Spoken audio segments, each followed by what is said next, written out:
Hi students, welcome to Satya online IAS academy. నేను Bhikshapati, GK current affairs science and technology ఫ్యాకల్టీగా పనిచేస్తున్నాను. So రానున్నటువంటి పోటీ పరీక్షలను దృష్టిలో పెట్టుకొని సత్య ఆన్లైన్ ఐఏఎస్ అకాడమీ నెలల వారీగా సెగ్మెంట్స్ వారీగా ఒక కరెంట్ అఫైర్స్ ఎగ్జామ్ ఓరియంటెడ్గా అందిస్తుంది. సో మరి ఈ సెషన్లో జూలై 2020 ఉన్నటువంటి కొన్ని ముఖ్యమైనటువంటి science and technology updates part 1 పైన డిస్కస్ చేద్దాం. Science and technology updates.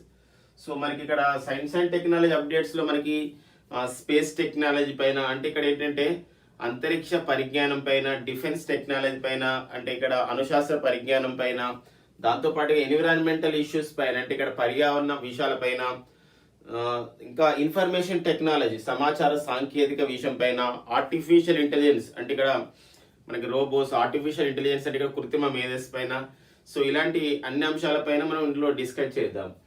So మనకి ఇక్కడ మొదటి అంశం ఏంటంటే ఇస్రో 2వ ఉపగ్రహ ప్రయోగ కేంద్రాన్ని తమిళనాడులోని తుతుకూడిలో ఉన్నటువంటి కులశేఖర పట్టాలో ఏర్పాటు చేయబోతుందని చెప్పేసి మనకు ఇస్రో ప్రకటించడం జరిగింది. దీనికి భారత ప్రభుత్వం, కేంద్ర మంత్రి మండలి కూడా ఆమోదం తెలపడం జరిగింది. సో ఇస్రో యొక్క 2వ ఉపగ్రహ ప్రయోగ కేంద్రం, సెకండ్ శాటిలైట్ లాంచింగ్ సెంటర్. మరి భారతదేశంలో మీకు తెలుసు, మనకు అంతరిక్ష పరిజ్ఞానం, అంతరిక్ష పరిశోధనలో ప్రపంచ వ్యాప్తి పేరుగాంచినటువంటి సంస్థ ఇస్రో. భారత్ అంతరిక్ష పరిశోధన సంస్థ, Indian space research organisation 1969 August 15 Bengaluru ప్రధాన కేంద్రంగా ఏర్పాటు చేయబడింది విక్రమ్ సారాభాయ్ నేతృత్వంలో. అందుకోసమే మనం విక్రమ్ సారాభాయ్ని father of the Indian space టెక్నాలజీగా, భారత అంతరిక్ష పితామహుడిగా పిలుస్తాం. అయితే ఇస్రో యొక్క మొదటి ఉపగ్రహ ప్రయోగ కేంద్రం, సో ఇస్రో యొక్క మొదటి ఉపగ్రహ ప్రయోగ కేంద్రాన్ని ఆంధ్రప్రదేశ్ రాష్ట్రంలోని శ్రీ పొట్టి శ్రీరాములు నెల్లూరు జిల్లాలో ఉన్నటువంటి శ్రీహరికోటలో ఏర్పాటు చేయడం జరిగింది. దాన్ని మనము సో ఏమని పిలుస్తామంటే ప్రారంభంలో షార్ అని పిలిచేవారు, ప్రజెంట్ దానికి పేరు మార్చడం జరిగింది, ఎస్డిఎస్ అని పిలుస్తారు. ఎస్డిఎస్సి అంటే ఇక్కడ సతీష్ ధావన్ స్పేస్ సెంటర్ గా ప్రస్తుతం పిలుస్తున్నాం. సో అయితే మరి ఇక్కడ షార్ అంటారు, షార్ అంటే శ్రీహరికోట హై ఆల్టిట్యూడ్ రేంజ్ గా పిలుస్తున్నారు. So Satish Dhawan space centre. Satish Dhawan ఎవరు అంటే ఇస్రోకు చైర్మన్ గా పనిచేసిన వారు. సో సతీష్ ధావన్ ఇస్రోకు చైర్మన్ గా పనిచేసిన వారు సతీష్ ధావన్. సో 1975 ఏప్రిల్ 19న భారత్ తొలిసారిగా ఆర్యభట్ట అనే ఉపగ్రహాన్ని ప్రయోగించినప్పుడు అప్పుడు ఇస్రో చైర్మన్ గా ఉన్నవారు సతీష్ ధావన్.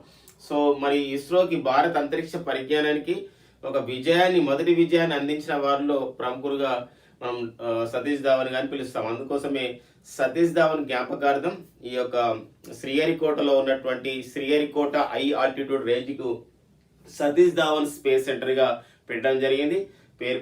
ప్రస్తుతం సతీష్ ధావన్ స్పేస్ సెంటర్ కి డైరెక్టర్ గా పనిచేస్తున్న వారు సో రాజరాజన్ అర్ముగంగా పిలుస్తాం. సో రాజన్ అర్ముగం లేదా రాజరాజన్ అర్ముగంగా పిలుస్తారు.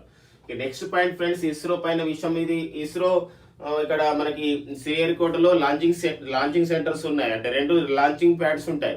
అయితే లాంచింగ్ ప్యాడ్స్ అంటే ఉపగ్రహాన్ని ప్రయోగించడానికి ఉన్నటువంటి వేదికల్ని మనం అంటాం అలా. సో మరి ఇక్కడ పిఎస్ఎల్వి కానీ ఇవన్నీ కూడా అక్కడ ప్రయోగిస్తున్నాం. అయితే ఇంకా రానున్న రోజుల్లో మనము ఇంకా వాణిజ్యపరంగా కూడా ఏం చేస్తున్నామంటే ఈ యొక్క ఉపగ్రహం ప్రయోగిస్తున్నాం. దానివల్ల ఇక్కడ ఏమవుతుందంటే కొంచెం క్రౌడ్ ఎక్కువైతే ఇక్కడ ఎక్కువగా చాలా బిజీ అయిపోతుంది అనమాట ఈ యొక్క స్పేస్ సెంటర్. అందుకోసమే మరొక ఉపగ్రహ ప్రయోగ కేంద్రాన్ని తమిళనాడు రాష్ట్రంలోని ఒక తుతుకూడి జిల్లాలోని కులశేఖర పట్టలోని అక్కడ నిర్మిస్తున్నారు. సో అది మనకు 2వ ఉపగ్రహ ప్రయోగ కేంద్రంగా పిలుస్తాం. కాబట్టి ఇది examination point of very very important. ఎలాంటి అడగడానికి ఉంటుంది ఓ పాయింట్ వైజ్ గా అంటే ఇస్రో యొక్క మొదటి ఉపగ్రహ ప్రయోగ కేంద్రం శ్రీహరికోటలో కాగా 2వ ఉపగ్రహ ప్రయోగ కేంద్రం ఏ రాష్ట్రంలో నిర్మిస్తున్నారు అంటే తమిళనాడు రాష్ట్రంలో. పర్టికులర్ ప్లేస్ తుత్తికుడి దగ్గర ఇంకా పర్టికులర్ ప్లేస్ కులశేఖర పట్ట. సో అదొకటి ఇంపార్టెంట్ ఫ్రెండ్స్. ఇక నెక్స్ట్ మరి సతీష్ ధావన్ స్పేస్ సెంటర్ పైన కూడా అడగడానికి మనకు ఉంటుంది, డైరెక్టర్ ఎవరు. ఇంకొకటి ఇస్రోకి ప్రస్తుత చైర్మన్ ఎవరు అంటారు. సో ఇస్రోకి ప్రస్తుత chairman, Indian space research organisation కి ప్రస్తుత చైర్మన్ గా పనిచేసిన వారు so doctor Kailasavadivoo Sivan అంటారు, అంటే డాక్టర్ కే శివన్ ని మనం ఇస్రో ప్రస్తుత చైర్మన్ గా మనం గుర్తుపెట్టుకోవాల్సిన అవసరం ఉంటుంది. తర్వాత నెక్స్ట్ అతను మనకు ఇస్రోకు అందిస్తున్నటువంటి సేవలు, భారత్ అంతరిక్ష పరిజ్ఞానానికి అందిస్తున్న సేవలకి సో గుర్తుగా డాక్టర్ కే శివన్ ప్రస్తుత ఇస్రో చైర్మన్ ని మనము రాకెట్ మ్యాన్ ఆఫ్ ఇండియా అని పిలుస్తారు. సో రాకెట్ మ్యాన్ ఆఫ్ ఇండియాకి ఎవరిని పిలుస్తారంటే డాక్టర్ కే శివన్ ని పిలుస్తున్నారు. ఈ next point friends, yes, online BSc degree. So online BSc degree in programming and data science first time అనమాట వరల్డ్ లోనే ఒక బిఎస్సి డిగ్రీని అంటే బ్యాచులర్ ఆఫ్ సైన్స్ డిగ్రీని ఆన్లైన్ ద్వారా నిర్వహించడం. ఓకే, చాలా దేశాలు జరుగుతున్నాయి, కానీ ఆన్లైన్ లో BSc degree in programming and data science అనే విభాగంలో ఫస్ట్ టైం ఈ యొక్క డిగ్రీని ప్రవేశపెడుతున్నారు. దీనికి సంబంధించినటువంటి కరికులం, దీనికి సంబంధించిన సిలబస్ ని ప్రిపేర్ చేయడం జరిగింది ఐఐటి మద్రాస్ సంస్థ. ఐఐటి మద్రాస్ సంబంధించిన విద్యా సంస్థ. సో ప్రపంచంలో తొలిసారిగా online BSc degree in programming and data science ని రూపకల్పన చేయడం జరిగింది. దీన్ని కేంద్ర మానవ వనరుల అభివృద్ధి మంత్రిత్వ శాఖ ఈ యొక్క ఐఐటి మద్రాస్ రూపొందించినటువంటి online BSc degree in programming and data science ని, ఆ కరికులం ని, ఆ పాఠ్య ప్రణాళికల్ని, ఆ సంబంధించినటువంటి సిలబస్ ని ఆమోదించడం జరిగింది అనమాట. సో ఆ పాయింట్ మనకి ఇంపార్టెంట్. అనడానికి ఉన్న ఇన్ఫర్మేషన్ ఏంటంటే ఈ ప్రపంచంలో తొలిసారిగా online BSc degree in data science in programming and data science ని రూపకల్పన చేసినటువంటి సో సంస్థ ఏది అంటే ఐఐటి మద్రాస్. దీన్ని ఎవరు ఆమోదించారంటే కేంద్ర మానవ వనరుల అభివృద్ధి శాఖ ఆమోదించడం జరిగింది. 2021 నుండి ఇది ప్రవేశపెట్టబోతుందని చెప్పేసి కేంద్ర మానవ వనరుల అభివృద్ధి మంత్రిత్వ శాఖ మంత్రి ఎవరంటే కేంద్ర మానవ వనరుల అభివృద్ధి శాఖ మంత్రి శ్రీ రమేష్ పోఖ్రియాల్ నిశాంక్ ప్రకటించడం జరిగింది. సో ఐఐటి మద్రాస్ ఇంపార్టెన్స్ ఏంటి అని మనం గుర్తుపెట్టుకుంటే, ఐఐటి మద్రాస్ కేంద్ర మానవ వనరుల అభివృద్ధి మంత్రిత్వ శాఖ ఇస్తున్నటువంటి భారతదేశంలో ఈ యొక్క ర్యాంక్స్ అనమాట. ఈ యొక్క విద్యా సంస్థలకు సంబంధించినటువంటి పనితీరు, వాళ్ళ ప్రమాణాలు మెయింటైన్ చేయడం, ఫ్యాకల్టీ విషయంలో అక్కడ ఉన్న మౌలిక సదుపాయాలు, ఇలా కొన్ని కేటగిరీలు తీసుకుంటే 10 కేటగిరీలు తీసుకొని ర్యాంకులు చెప్తూ ఉంటారు. అది ఏ రూపంలో అంటే ఎన్ఐఆర్ఎఫ్ ర్యాంక్ రూపంలో చెప్తుంటారు. ఎన్ఐఆర్ఎఫ్ అంటారు. ఎన్ఐఆర్ఎఫ్ అంటే ఏంటంటే నేషనల్ ఇన్స్టిట్యూషనల్ ర్యాంకింగ్ ఫ్రేమ్వర్క్స్ అంట.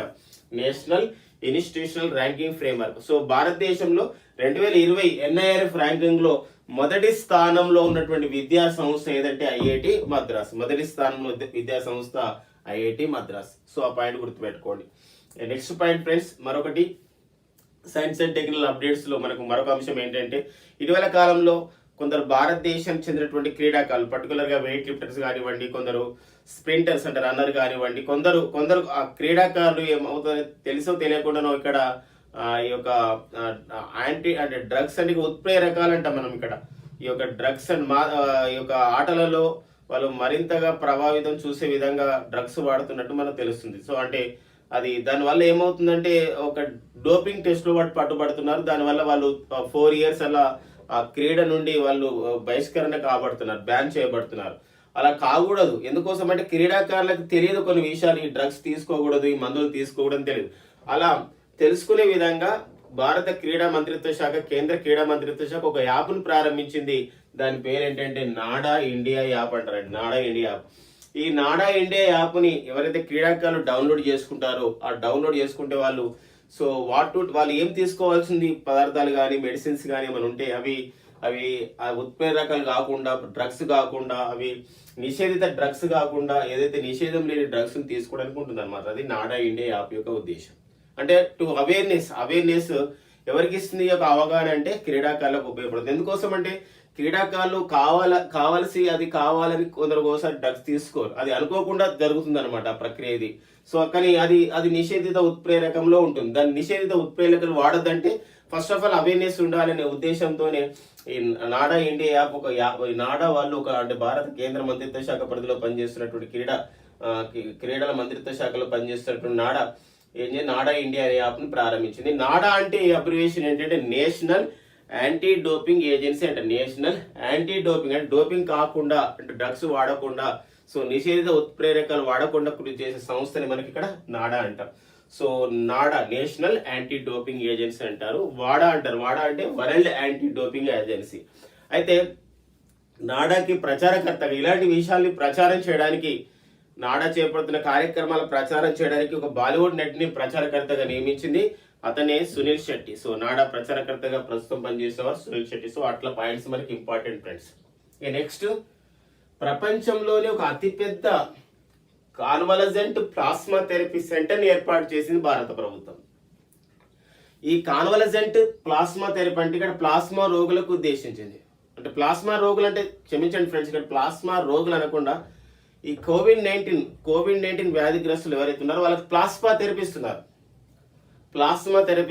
ఏంటి ప్లాస్మా థెరపీ అంటే ఇక్కడ ఏంటంటే ఎవరైతే కరోనా వ్యాధి వచ్చి కోలుకున్న తర్వాత ఆ బ్లడ్ లో ఉన్నటువంటి కోలుకున్న 3 వారాల తర్వాత, మరొకసారి ఫ్రెండ్స్, కరోనా వ్యాధి నుండి కోలుకున్న తర్వాత అంటే free from the corona disease కోలుకున్న తర్వాత 3 వీక్స్, ఆఫ్టర్ 3 వీక్స్ 3 వారాల తర్వాత అతను బ్లడ్ తీసుకొని బ్లడ్ లో ఉన్నటువంటి ప్లాస్మాను వేరు చేసి ఆ ప్లాస్మాను ఏం చేస్తారంటే కరోనా వ్యాధిగ్రస్తుకి ఇస్తారు. దీని ద్వారా కూడా కొందరు సివియర్ కోవిడ్-19 పేషెంట్స్ కరోనా వ్యాధిగ్రస్తులు కోలుకుంటున్నారు అని చెప్పడమే ఇది ఒక ప్లాస్మా థెరపీ అన్నమాట. అయితే దీనిపైన మరింత పరిశోధన చేయడానికి convalescent plasma therapy and trial project అనమాట. ఇది ప్రయత్నం చేయడానికి, దాని మీద పరిశోధన చేయడానికి ప్రపంచంలో అతిపెద్ద ఒక ప్లాస్మా థెరపీ కేంద్రాన్ని ఏర్పాటు చేసింది భారత ప్రభుత్వం. ఇది ఎక్కడ ఏర్పాటు చేయడం జరిగింది? మహారాష్ట్రలో ఏర్పాటు చేయబడింది. మహారాష్ట్రలోని నాగపూర్ సంబంధించిన మెడికల్ కాలేజీలో ఏర్పాటు చేశారు. దీని పేరు ఏంటంటే ప్లాటినా. గుర్తుపెట్టుకోండి ఫ్రెండ్స్, ప్లాటినా అంటే మనకి ఎక్కువ వెహికల్ పేరు గుర్తుకొస్తుంది ప్లాటినా అని చెప్పేసి, కానీ ఇక్కడ ప్లాటినా అనేది ఏంటంటారు ఒక్కోసారి మనకి పబ్లిక్ సర్వీస్ కమిషన్ పాయింట్ అడుగుతుంటారు ప్లాటినా అంటే ఏంటంటే, ప్లాటినా అనేది ప్రపంచంలో అతిపెద్ద convalescent plasma therapy and trial project ఎక్కడ ఏర్పాటు చేశారు? మహారాష్ట్రలో ఏర్పాటు చేశారు, నాగపూర్లో ఏర్పాటు చేశారు, నాగపూర్ మెడికల్ కాలేజీలో ఏర్పాటు చేశారు. ఇది very very important friends. Next మరో అంశం ఏంటంటే కోవాక్సిన్. సో మనకు తెలుసు కోవాక్సిన్ అనేది ఇక్కడ ఏంటంటే హైదరాబాద్కు చెందినటువంటి భారత్ బయోటెక్ ఇంటర్నేషనల్ సంస్థ, ఈ యొక్క ఫార్మాస్యూటికల్ సంస్థ కరోనా సంబంధించిన మహమ్మారిని తరిమికొట్టడానికి కోవిడ్-19కి ఒక వ్యాక్సిన్ ని తయారు చేస్తుంది. దాని పేరు కోవాక్సిన్ అని పెట్టడం జరిగింది. మరొకసారి ఫ్రెండ్స్, హైదరాబాద్కు చెందినటువంటి ప్రముఖ ఫార్మాస్యూటికల్ సంస్థ, పరిశోధన సంస్థ భారత్ బయోటెక్ ఇంటర్నేషనల్ కోవిడ్-19కి తయారు చేస్తున్నటువంటి వ్యాక్సిన్ పేరు ఏంటండి? కరోనా వైరస్ కు మహమ్మారిని తరిమికొట్టడానికి తయారు చేస్తున్న వ్యాక్సిన్ పేరే కోవాక్సిన్ అంటారు. కోవాక్సిన్ అండి, కరోనా వ్యాక్సిన్. మరి ఈ కోవాక్సిన్ తయారు చేసింది, కానీ అది మనకు ట్రయల్స్ చేయాలి కాబట్టి ఆ ట్రయల్స్ కి ICMR కి దరఖాస్తు చేసుకుంది, మేము ట్రయల్ చేయాలని చెప్పేసి మనుషుల పైన. ఆ టైంలో ICMR అంటే Indian council of the medical research. So ICMR ఈ ట్రయల్స్ కి ఏం చేశారు? అనుమతి ఇవ్వడం జరిగింది దేశంలో వివిధ ప్రాంతాల్లో. సో ఇది మనుషుల పైన ప్రయోగాలు అనేది జరుగుతూ ఉన్నాయి. సో కొందరు మనుషులకు ఎవరైతే ఉన్నారో వాళ్ళకి మేము అంటే వాలంటీర్స్ ఎవరైతే మేము ఆ యొక్క వ్యాక్సిన్ ని రెడీగా మేము ఇంజెక్ట్ చేయడానికి రెడీ అంటే వాళ్ళకి చేసి వాళ్ళని అబ్జర్వేషన్ పెడతారు, పరిశీలన చేస్తూ. మొదటి దశ, రెండవ దశ కూడా సక్సెస్ఫుల్ అయినట్టు మనకి ICMR ప్రకటించింది, భారత్ బయోటెక్ ఇంటర్నేషనల్ సంస్థ కూడా ప్రకటించింది. సో త్వరలో మరి ఈ యొక్క వ్యాక్సిన్ మరింత విజయవంతం కావాలని, సో అందరికి కూడా అందుబాటులోకి రావాలని మనం కోరుకుందాం. సో ఇది ICMR.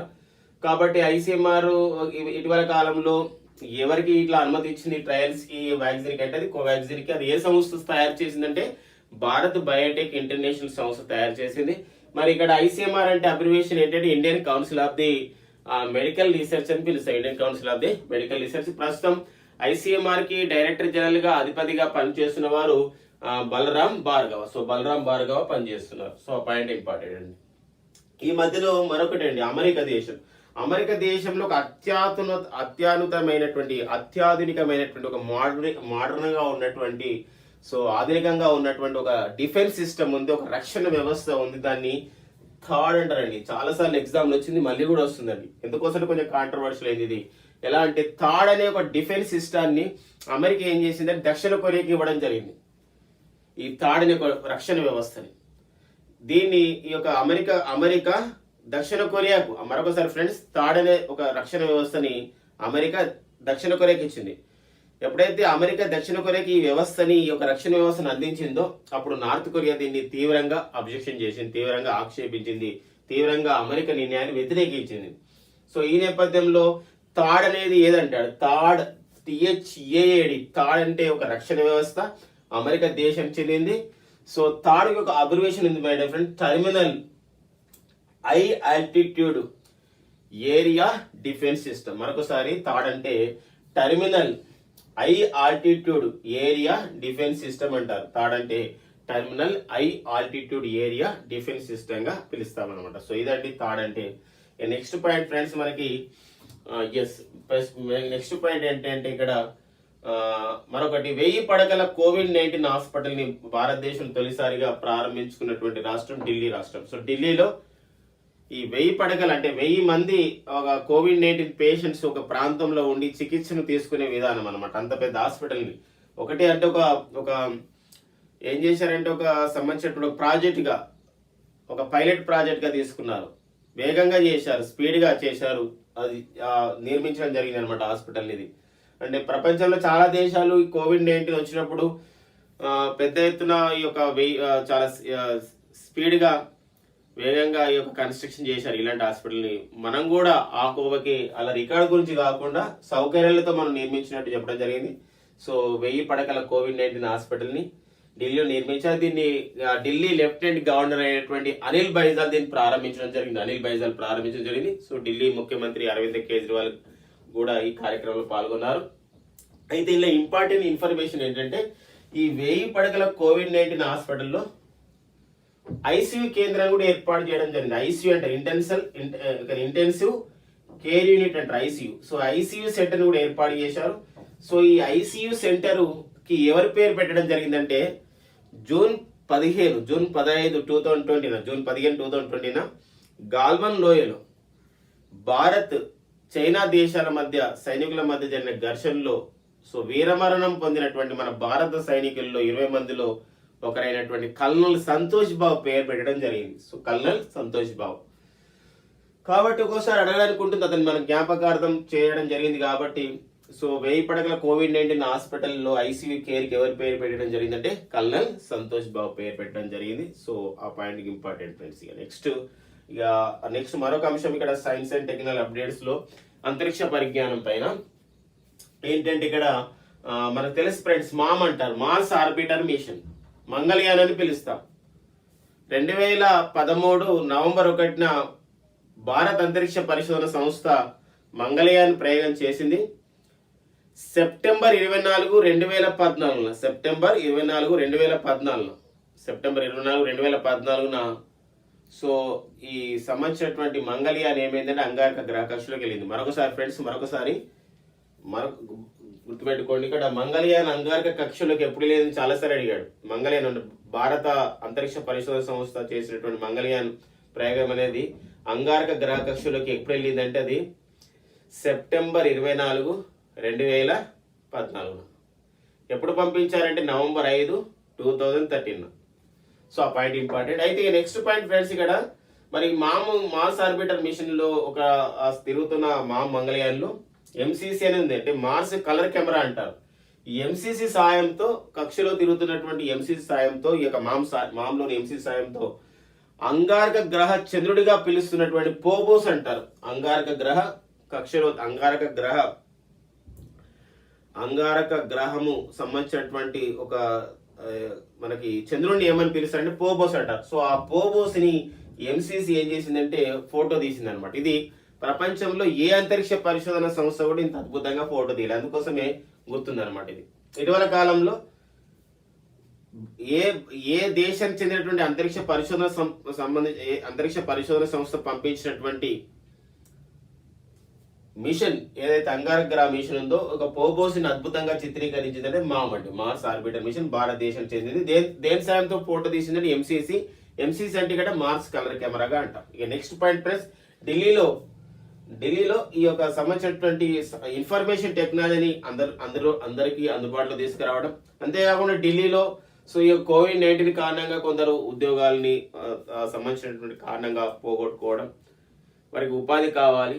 మరి దీని ద్వారా మరి ఓకేనా ఢిల్లీలో ఉన్నటువంటి ఉపాధి తెలుసుకోవడం, ఈ ఆన్లైన్ ద్వారా అంటే ఓన్లీ ఆన్లైన్ ఎడ్యుకేషన్ కాదు, ఆన్లైన్ ద్వారా ఉపాధి పొందడానికి ఉందా, ఏదైనా వివిధ పనులు దొరుకుతాయా, ఎంప్లాయ్మెంట్ దొరుకుతుందా, ఇలాంటి విషయాలపైన తెలుసుకోవడానికి ఢిల్లీ రాష్ట్ర ప్రభుత్వం ఒక కార్యక్రమాన్ని ప్రారంభించింది. దాని లీడ్ కార్యక్రమం. లీడ్ అంటే ఇక్కడ ఏంటంటే learning through E resources made accessible for Delhi.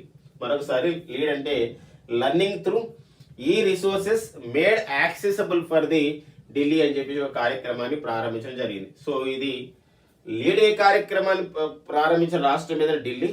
దాని అబ్రివేషన్ ఏంటంటే learning through E resources made accessible for the Delhi అంటారు. నెక్స్ట్ పాయింట్ ఫ్రెండ్స్, ప్రస్తుతం ఉన్నటువంటి ఈ కోవిడ్-19 మహమ్మారి కారణంగా సో విద్యార్థులు కానీ పాఠశాలకు చాలా దూరంగా ఉంటున్నారు, ఉపాధ్యాయులు కూడా. సో మరి ఆన్లైన్ క్లాసెస్ జరుగుతున్నాయి, కానీ ఆన్లైన్లో వర్చువల్ క్లాస్ రూమ్స్ ఎలా జరుగుతుందో మనకు అలానే చూపించే ఒక వర్చువల్ క్లాస్ రూమ్స్ అంటారు. అలా ఒక వర్చువల్ క్లాస్ రూమ్స్ సంబంధించి దాన్ని చూపించే విధంగా ఐఐటి కాన్పూర్ విద్యార్థులు పరిశోధకులు ఒక యాప్ను తయారు చేయడం జరిగింది. దాని పేరేంటి తెలుసా ఫ్రెండ్స్? మొబైల్ మాస్టర్జీ అంటారు. మరొకసారి, ప్రస్తుతం ఉన్న కోవిడ్-19 కారణంగా పాఠశాలకు దూరంగా ఉన్న విద్యార్థులకి వర్చువల్ క్లాస్ రూమ్ని అంటే ఆన్లైన్ వర్చువల్ క్లాస్ రూమ్స్ని చేపించే విధంగా ఒక యాప్ను తయారు చేయడం జరిగింది. దాని పేరు మొబైల్ మాస్టర్జీ. ఈ యాప్ను ప్రారంభించిన సంస్థ ఐఐటి కాన్పూర్. ఫ్రెండ్స్, మనకు తెలుసు ఈ మధ్యకాలంలో మనకు పోటీ పరీక్షల్లో ఈ అంటే విద్యా సంస్థలు, మన భారతదేశం సంబంధించిన విద్యా సంస్థలు కానీ పరిశోధన సంస్థలు తయారు చేసిన విషయాలపైన అడుగుతున్నారు. గతంలో ఒకసారి మనకి పబ్లిక్ సర్వీస్ కమిషన్లో ఓకేనా ఈ యొక్క అంధులు అంటే బ్లైండ్ పర్సన్ అంధులు కరెన్సీ నోట్లను గుర్తించడానికి రోష్ని అనే యాప్ని ప్రారంభించినటువంటి తయారు చేసినటువంటి విద్యా సంస్థ ఏదన్నాడు, ఒక పరిశోధన సంస్థ. ఇలా చాలా అడుగుతున్నాడు కాబట్టి ఆ నేపథ్యంలో ఇలాంటి ఇన్ఫర్మేషన్ మనకి ఇంపార్టెంట్. నెక్స్ట్ పాయింట్ ఫ్రెండ్స్, మనకి స్కోచ్ అవార్డ్స్ అంటారు. ఎవరైతే ఈ స్కోచ్ అవార్డ్స్ని ఎవరిస్తారంటే స్కోచ్ అనే సంస్థ ఇస్తుంది. ఏంటి ఈ స్కోచ్ సంస్థ? ఎవరైతే ఇన్ఫర్మేషన్ టెక్నాలజీలో అంటే పరిపాలనలో అంటే అడ్మినిస్ట్రేషన్లో గవర్నెన్స్లో ఈ పరిపాలనలో సాంకేతికతను ఎవరైతే వాడతారో ఆ సాంకేతికతను వాడే వారికి స్కోచ్ అవార్డ్స్ ఇస్తూ ఉంటారు. అయితే ఈసారి రాష్ట్రాలకు ఇలా కాకుండా రాష్ట్రాల్లోని జిల్లాలకు ఇస్తున్నారు. ఫస్ట్ టైం అనమాట. ఈ 65వ స్కోచ్ అవార్డ్స్లలో ఎంఓఎన్ అంటే మన్ అనే జిల్లా ఉంది, ఇది నాగాలాండ్లో ఉంది. ఈ నాగాలాండ్లో ఉన్నటువంటి మన్ జిల్లాకి 3 స్కోచ్ అవార్డ్స్ రావడం జరిగింది. అవి ఎందులో అంటే సుస్థిరాభివృద్ధి లక్ష్యాలని చేరవేయడంలో అంటే సాంకేతికత ద్వారా సుస్థిరాభివృద్ధి లక్ష్యాలని ప్రజలకు అవగాహన కల్పించింది. ఇంకొకటి ఇండియన్ పోస్ట్ పేమెంట్ బ్యాంక్ అంటాం. సో ఈ భారత పోస్టల్ డిపార్ట్మెంట్ ప్రారంభించిన బ్యాంక్ ఇది. ఇండియన్ పోస్ట్ పేమెంట్ బ్యాంక్ అంటాం. 2018 సెప్టెంబర్లో ప్రారంభించింది. So Indian postal payment bank ద్వారా సో అకౌంట్స్ ఇప్పించారు ఎవరికి, గ్రామీణ ప్రాంతంలో. మరొకటి కోవిడ్-19 అవగాహన కానీ కోవిడ్-19 గుర్తించే విషయంలో కానీ సాంకేతికతను వాడారు. సో ఈ 3 విషయాలలో 65వ స్కోచ్ అవార్డ్స్ లో 3 అవార్డులు పొందినటువంటి భారతదేశంలో జిల్లా ఏంటంటే నాగాలాండ్ రాష్ట్రానికి చెందిన జిల్లా, అది మన్ అనే జిల్లా. సో ఆ పాయింట్ ఇంపార్టెంట్ ఫ్రెండ్స్. ఇక నెక్స్ట్ జూలై 5, 2020 సో ఒక కార్యక్రమాన్ని గొప్ప విషయం మనం భారత ప్రభుత్వం భారత ఉపరాష్ట్రపతి శ్రీ వెంకయ్య నాయుడు గారు ప్రారంభించారు. భారతదేశంలోని సాంకేతిక నిపుణులు అందరు కలిసి తయారు చేసింది అనమాట. ఏంటంటే మనము గాల్వన్ లోయలో జరిగిన ఉద్రిక్త పరిస్థితుల కారణంగా చైనా దేశానికి చెందినటువంటి 59 యాప్లను నిషేధించాం. అందులో టిక్ టాక్, షేరిట్, తర్వాత క్యామ్ స్కానర్ ఇలా చాలా ఉన్నాయి, ఊయిచాట్ ఇలా చాలా ఉన్నాయి. అయితే మరి వాటికి ప్రత్యామ్నాయంగా మన భారత సాంకేతిక నిపుణులు అతి తక్కువ కాలంలోనే ఒక సోషల్ మీడియా యాప్ను ప్రారంభించారు. That is called the elements అని. అది ఏమంటారండి? ఎలిమెంట్స్ అంటాం. ఎలిమెంట్స్ అనే సోషల్ మీడియా యాప్ని జూలై 5, 2020 భారత ఉపరాష్ట్రపతి శ్రీ వెంకయ్య నాయుడు గారు ప్రారంభించడం జరిగింది. ఇటీవల వార్తల్లో ఉన్న ఎలిమెంట్స్ అంటే ఏదంటే ఒక సోషల్ మీడియా యాప్గా గుర్తుపెట్టుకోండి. సామాజిక వేదిక యాప్ అంటారు. ఎలిమెంట్స్ అంట. ఎలిమెంట్స్ స్పెల్లింగ్ కూడా గమనించి ELYMENTS. ఇక తర్వాత నెక్స్ట్ వెస్ట్ బెంగాల్ అంటే పశ్చిమ బెంగాల్ రాష్ట్రానికి చెందినటువంటి కొందరు సాంకేతిక నిపుణులు సాఫ్ట్వేర్ సంబంధించిన వారు సాఫ్ట్వేర్ ప్రొఫెషనల్స్ వెస్ట్ బెంగాల్లో ఉన్నటువంటి వారు ఒకటి ఆ ప్రభుత్వ సహాయంతో ఒక సంబంధించిన యాప్ను తయారు చేశారు. క్యామ్ స్కానర్ అంటారు. ఈ క్యామ్ స్కానర్ పోలినటువంటి అంటే క్యామ్ స్కానర్ చైనా దేశం చెంది దాన్ని బ్యాన్ చేశాం. ఈ నేపథ్యంలో సెల్ఫ్ స్కాన్ అనే దాన్ని ప్రవేశపెట్టడం జరిగింది. సెల్ఫ్ స్కాన్ అనే దాన్ని ఈ యొక్క యాప్ను ప్రారంభించడం జరిగింది. సెల్ఫ్ స్కాన్ ని ప్రారంభించిన రాష్ట్రం అంటాడు, అది వెస్ట్ బెంగాల్ రాష్ట్రం. ఆ పాయింట్ ఇంపార్టెంట్ అండి.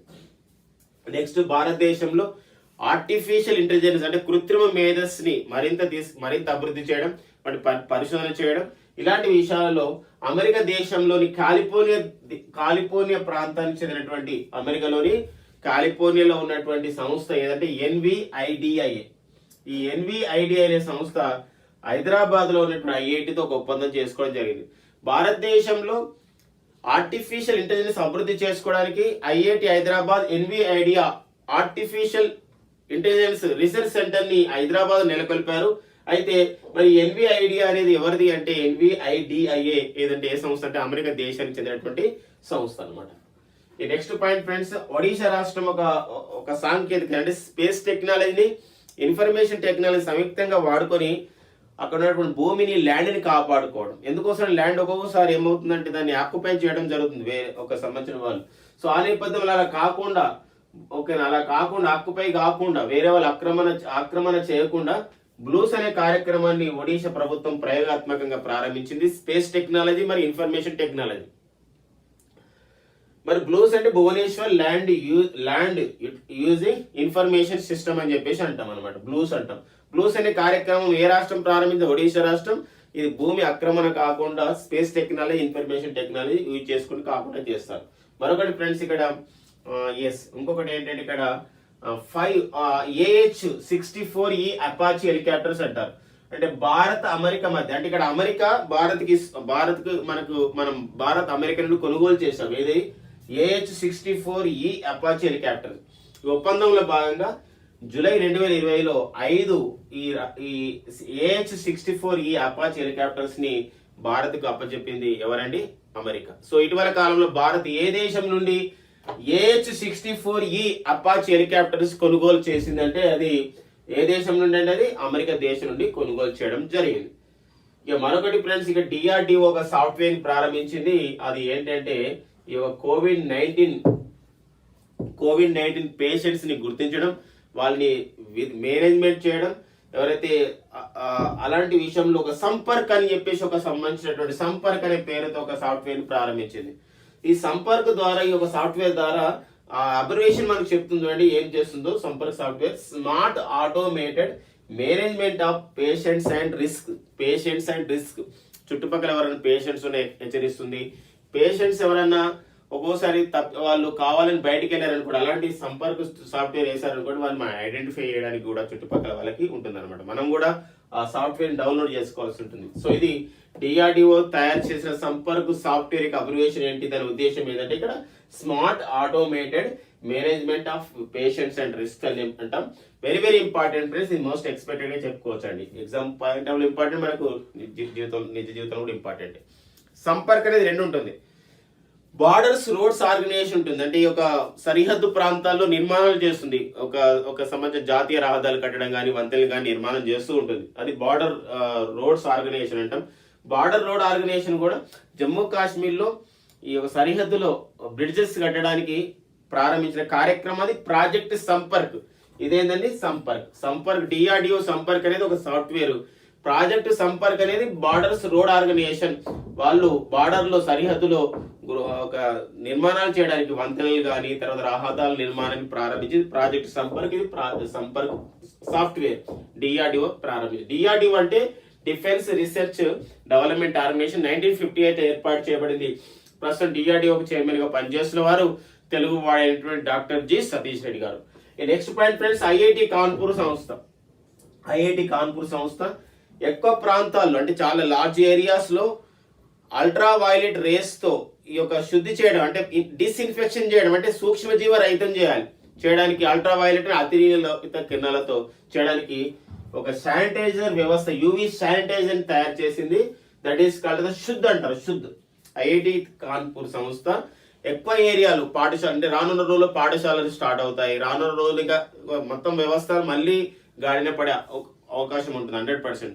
ఈ నేపథ్యంలో మళ్ళీ మనం డిజిన్ఫెక్ట్ కావాలి, ఆ ప్రాంతంలో సూక్ష్మజీవ రహితం చేయాలంటే పెద్ద ఎత్తున మనకి ఇలాంటి పరికరాలు అవసరం ఉంది. కాబట్టి ఐఐటి కాన్పూర్ సంస్థ శుద్ధ్ అనే ఒక లార్జ్ ఏరియాస్ లో డిస్ఇన్ఫెక్షన్ సూక్ష్మజీవ రహితం చేయడానికి అల్ట్రా వైలెట్స్ తో తయారు అయిన ఒక మిషనే ఏదంటే శుద్ధ్ అండి. ఇట్లా అల్ట్రా వైలెట్ రేస్ యూజ్ చేసి అక్కడ సూక్ష్మజీవ రహితం చేస్తారు. శుద్ధ ఐఐటి కాన్పూర్ వాళ్ళు తయారు చేయడం జరిగింది. మరొకటి భారత్ ఇండోనేషియా దేశాలు ఈ యొక్క నావికదళం విషయంలో కానివ్వండి, సముద్రంలో సంబంధించినటువంటి సహకారం, సముద్రం పైన పరిశోధన కానివ్వండి, సముద్రం పైన రక్షణ విషయంలో కానివ్వండి, ఈ విషయంలో భారత్ ఇండోనేషియా దేశాల మధ్య ఒక ఒప్పందం అనేది జరిగింది అనమాట. ఇటీవల కాలంలో సముద్రం పైన, సముద్ర పరిశోధన పైన, నావికదళ విషయంలో, రక్షణ విషయంలో, భద్రత విషయంలో భారత్ ఏ దేశంతో ఒప్పందం చేసుకుందంటే ఇండోనేషియాతో ఒప్పందం చేసుకుంది. ఈ ఒప్పందంలో పాల్గొన్నటువంటి భారత ప్రముఖుడు ఎవరు అంటే ఇండియన్ కోస్ట్ గార్డ్ అంటే భారత తీర ప్రాంత గస్తీ దళానికి చెందినటువంటి డైరెక్టర్ జనరల్ అయినటువంటి కృష్ణస్వామి నటరాజన్ ఇందులో పాల్గొనడం జరిగింది అనమాట. ఈ నెక్స్ట్ పాయింట్ ఫ్రెండ్స్, ఇటీవల కాలంలో అస్సాం రాష్ట్రంలో ఉన్నటువంటి దేహాంగ్ సంబంధించినటువంటి వైల్డ్ లైఫ్ శాంక్చురీ, ఈ వన్యప్రాణి సంరక్షణ కేంద్రాన్ని జాతీయ పార్క్ గా ప్రకటించడం జరిగింది. కాబట్టి దీంతో అస్సాం రాష్ట్రంలో ఎన్ని జాతీయ పార్కులు ఉన్నాయి ఇప్పటి వరకు అంటే దీంతో కలిపి దేహాంగ్ పట్కాయ్ అనేది ఒకటి, కజిరంగా జాతీయ పార్క్, నమేరి జాతీయ పార్క్, మనాస్ జాతీయ పార్క్, ఒరాంగ్ జాతీయ పార్క్, దిబ్రూ సాయికోవా జాతీయ పార్క్. ఇవ్వండి మనకి అడుగుతూ ఉంటాడు ఈ పార్కులు ఎక్కడ ఉన్నాయి, జాతీయ పార్కులు అంటే ఇక్కడ దేహాంగ్ అంటే అస్సాంలో ప్రజెంట్ జాతీయ పార్కుల సంఖ్య ఎంతకు చేరిందంటే 6కు చేరింది. దేహాంగ్ పట్కాయ్, కజిరంగా, నమోరి, తర్వాత మనాస్, ఒరాంగ్, దిబ్రూ సాయికోవా. సో ఇవన్నీ మనకి జూలై 2020లో ఉన్నటువంటి కొన్ని ముఖ్యమైనటువంటి సైన్స్ అండ్ టెక్నాలజీ అప్డేట్స్ ని సత్య ఆన్లైన్ ఐఏఎస్ అకాడమీ ద్వారా మనం అందించాం. సో మీరు మరింత సమాచారం గురించి సత్య ఆన్లైన్ ఐఏఎస్ అకాడమీలో ఉండే మన సత్య సార్ గైడెన్స్ గురించి సో మీరు ఖచ్చితంగా సత్య ఆన్లైన్ ఐఏఎస్ అకాడమీ యూట్యూబ్ ఛానల్ని సబ్స్క్రైబ్ చేసుకోండి. అవసరమైన వాళ్ళు సో రానున్న పోటీ పరీక్షల్లో విజేతలు కావాల్సిన వారు ఇంకా మరింత అప్డేటెడ్ ఇన్ఫర్మేషన్ గురించి సబ్స్క్రిప్షన్ కూడా తీసుకునే ప్రయత్నం చేయండి. Thank you very much friends, all the best.